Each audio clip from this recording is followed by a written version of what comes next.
හරි දැන් අපේ ඇප්ලිකේෂන් එක මෙන්න මේ තත්ත්වෙන් තමා තියෙන්නේ. මුලින්ම මම මේ වැඩකට නැති ඉම්පෝට් කරපුවා ටික ඩිලීට් කරනවා. හරි දැන් මෙන්න මේ ස්ටේජ් එකේ තමා තියෙන්නේ. එතකොට අපි දැන්ට කරන්න එපා කියපු කිහිප දේවල් ටිකක් කරලා තියෙන මෙතන. පළවෙනි එක තමා මේ ඇප්ලිකේෂන් ලේයර් එකේ අපි කිව්ව බිස්නස් ලොජික් එක දාන්නේ නැහැ කියලා. නමුත් අපි මොකද්ද කරේ? කෙලින්ම එක්ස්ටර්නල් ලේයර් එකෙන් ගන්න data ටික මෙන්න මෙතන යම්කිසි process කිරීමක් කළා තමයි දැම්මේ. ඕක හරිනම් වෙන්න ඕනේ domain layer එකේ තමයි වෙන්න ඕනේ. හරිනේ. ඊට පස්සේ ඒක එක දෙයක්. දැන් අපි බලමු ඒ දේවල් හදාගෙන කොහොමද simple API එකක් develop කරගන්නේ කියලා. ඒ කියන්නේ get, post, delete, update ඔන්න වගේ දේවල් ටික තියෙන මේකක් කොහොමද ඩිවලොප් කරගන්න කියලා මේක වීඩියෝ දෙකකින් වගේ අපි කරන්න බලාපොරොත්තු වෙනවා. හරි. දැන් මුලින්ම අපි කිව්වා ඇප්ලිකේෂන් ලේයර් එකේ තියෙන ඇප්ලිකේෂන් ලේයර් එක තමයි ඉස්සෙල්ලා කියපු ටික මම පොඩි සමරියක් වගේ කියාගෙන යනවා. ඇප්ලිකේෂන් ලේයර් එක හරියට වැඩ කරන්නේ ඉන්ටර්ෆේස් එකක් වගේ. ඒ කියන්නේ ඔයා එළියෙන් එන කෙනෙක් කියන්නේ අපේ යූසර් අපේ ක්ලයන්ට් එයා වෙන්න පුළුවන් මයික්‍රෝ සර්විස් එකක් වෙන්න පුළුවන් වෙනමම ඒකත් ඉස්සෙල්ලා කිව්වා මයික්‍රෝ සර්විස් එකක් වෙන්න පුළුවන් එහෙම නැත්නම් ෆ්‍රන්ට් එන්ඩ් එකක් වෙන්න පුළුවන් නැත්නම් මේ පෝස්ට්මන් වගේ ඇප්ලිකේෂන් එක මොකක් හරි වෙන්න පුළුවන් එයා ඉන්ටරැක්ට් වෙන දේවල් ටික තමයි මෙතන දාන්නේ කියලා කිව්වා. ඒ වලට සම්බන්ධ දේවල් ටික තමයි මෙතන දාන්නේ කියලා. ඒතකොට ඩොමේන් ලේයර් එකේ තමයි ඒ අදාළ බිස්නස් ලොජික් ටික දානවයි කිව්වේ. හරිනේ. දැන්ට ඩොමේන් ලේයර් එක එන්ටිටි කියලා එකක් තියෙනවා. අපි තව එකක් හදමු. බිස්නස් ලොජික් දාන්න තව පැකේජ් එකක්.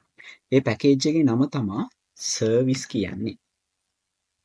මේ සර්විස් එකේ අදාළව සර්විස් එකේ අපි දාන්න යන්නේ දැන්ට අපි ස්ටුඩන්ට් කන්ට්‍රෝල් එක විතරයි ලියලා තියෙන්නේ. එතකොට අර අදාළ ඔක්කොම ලොජික් ටික මෙන්න මෙතන තමයි දාන්න යන්නේ. හරි.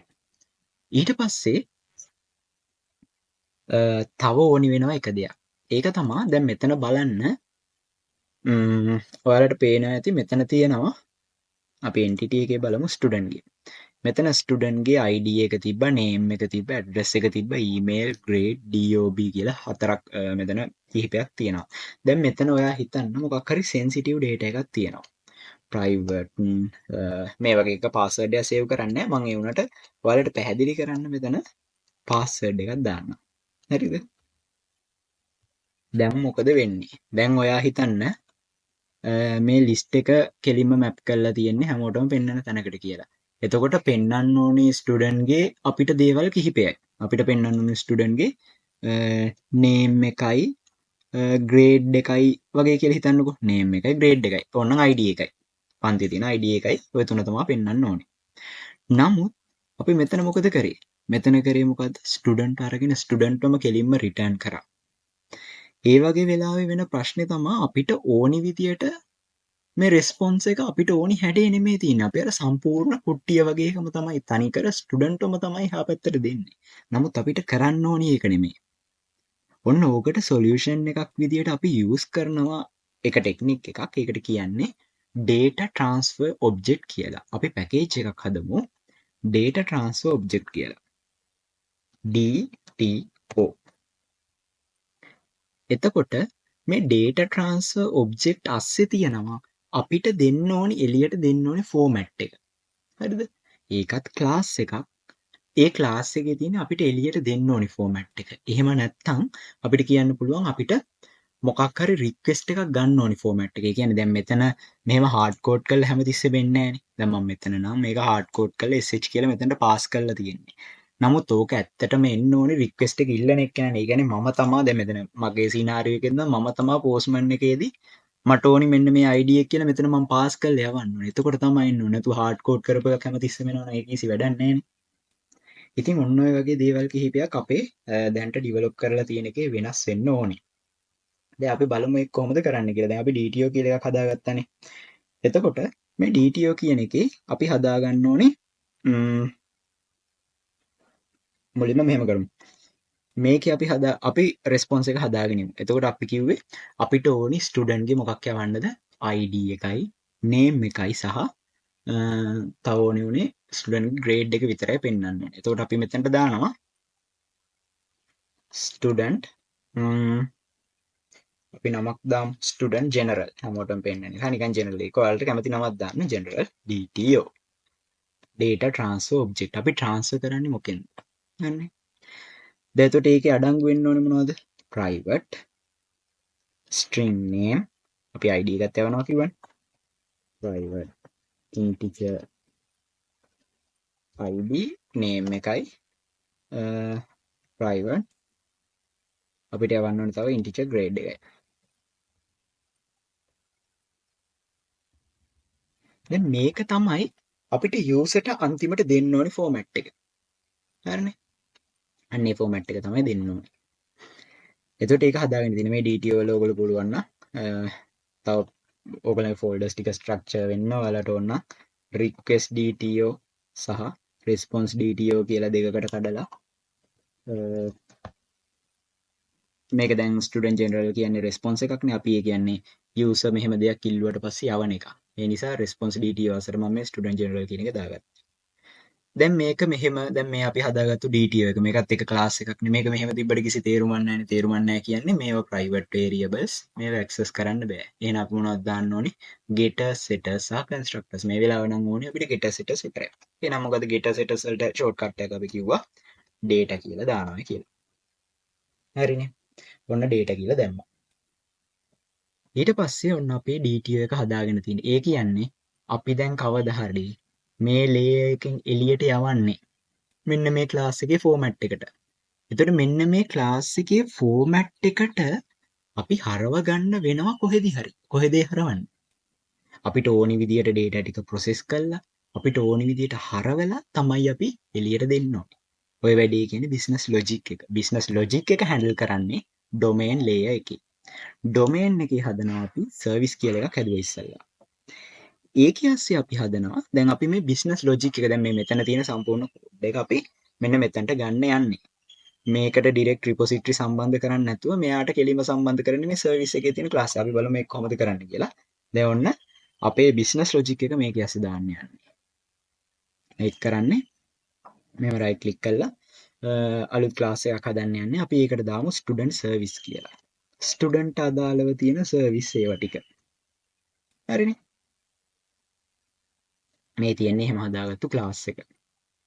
මෙයා කවුද එතකොට? මෙයා ඇවිල්ලා domain layer එකේ තියෙන service class එකක්. service class එකක් කියලා කියන්නේ මේ Spring වල අපිට දීලා තියෙනවා annotation එකක්. එතකොට මෙයා component එකක් කියලා හඳුරගෙන මොකද්ද කරන්නේ? අපි use කරන්නේ කොතනද? එතනට අපි අර constructor injection එකක් හෝ field injection එකක් කරාම එයා අඳුරගෙන මේක automatically inject කරගන්නවා මේ තියෙන එක. එතකොට අපිට අර new කියන keyword දාලා එහෙම දඟලන්න ඕනේ අපිට මේ dependency injection කියන design pattern එක මේ වැඩේ ලේසියෙන්ම කරගන්න පුළුවන්. හරි. දැන් අපි මොකද්ද කරන්න යන්නේ? පළවෙනි එක තමයි student controller. මේක දැන් අපි මෙතන දැන් මේ class එක හදාගෙන මේක service එකක් කියලා දාලානේ තියෙන්නේ. දැන් අපිට මේ service layer එක control layer එකට සම්බන්ධ කරන්න පුළුවන්. ඊට පස්සේ අපි මෙන්න මේ වැඩ කරන්නේ නැති logic ටික අයින් කළා අර student layer එකෙන් මේ service layer එකෙන් ඉතුරු වැඩ ටික කරගමු. එතකොට දැන් අපිට මෙතන student repository ඕනේ නැහැ. මොකද ඒව ඔක්කොම මේ level මේ layer එකේදී connect කරන්නේ නැහැ. මොකද මේකදී කරන්නේ අපි request එවනවා සහ response යවනවා එකට අදාළ දේවල් ටික විතරයි මෙතනදී කරන්නේ. එතකොට අපි මෙතනදී private student repository වෙනුවට අපි මේක අයින් කළා අපි දැන් connect කරන්න යන්නේ මේ student service එක. student service එක මේ මෙතන තියෙනවා ඔයගලන්ට. එතකොට student service කියලා නමක් දාන්න. දැන් මේ අපේ කලින් තිබ්බ තැන් වල errors පෙන්නයි. ඒක හරි. දැන් අපි මේ කලින් method එක delete කරගමු මේ post mapping එක. අපි දැන් get mapping එක තමයි මුලින්ම හදන්න යන්නේ. එතකොට අපි student list එකක් ගන්න එකට අදාළව කලින් අපි තනි student කෙනෙක් ගන්න එක ගමු. student get. හරි. එතකොට මේකෙන් එන්නේ get student. දැන් තනි student කෙනෙක් තමයි මේකෙන් එළියට එන්නේ. දැන් අපිට මෙහෙම student repository සම්බන්ධ කරන්න බෑ. අපි මොකද කරන්නේ? මේ ටික delete කරලා දානවා. මොකද අපි මේක delete කරන්නේ මේ layer එකේදී අපි පාවිච්චි කරන්නේ layered architecture එක. ඒතකොට මේ level එක මේ layer එකේදී මෙහෙම business logic එක ලියන එක වැරදි. හරිනේ. එතකොට අපි layered විදියට තමයි මේක maintain කරන්න ඕනේ.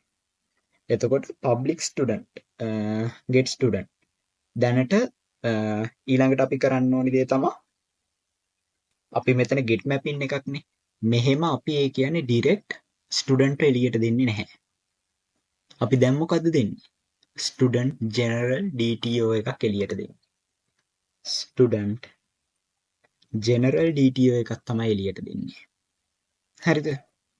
එතකොට ස්ටුඩන්ට් ජෙනරල් DTO එකකට අර ස්ටුඩන්ට්ව හරවන්නේ කවුද? ඒ හරවන්නේ ස්ටුඩන්ට් සර්විස් එක. එතකොට මේ ස්ටුඩන්ට් සර්විස් එකේ යම්කිසි මෙතඩ් එකක් තියෙන්න ඕනි. එයා රිටර්න් කරන්න ඕනේ. දැන් මෙතන get student කියලා කිව්වම අපි එක ස්ටුඩන්ට් කෙනෙක්වනේ පාස් කරන්න ඕනේ. මෙතනට ඒක ස්ටුඩන්ට් කෙනෙක් පාස් කළ පැරාමීටර් එකකින් පාස් කරන්න. එක්සැම්පල් එකක් විදිහට integer student ID. ID කියලා දෙනවා. හරිද? එතකොට මේ ID එක ස්ටුඩන්ට් සර්විස් එකේ ස්ටුඩන්ට් සර්විස් ඩොට් අපි මෙතඩ් එකක් හැදුවා කියලා හිතන්නකෝ get student කියලා එකෙත් මේ ක්ලාස් එක අස්සෙත් get student කියලා.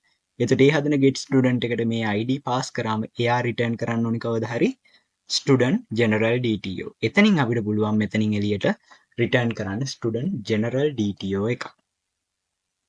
හරිනේ.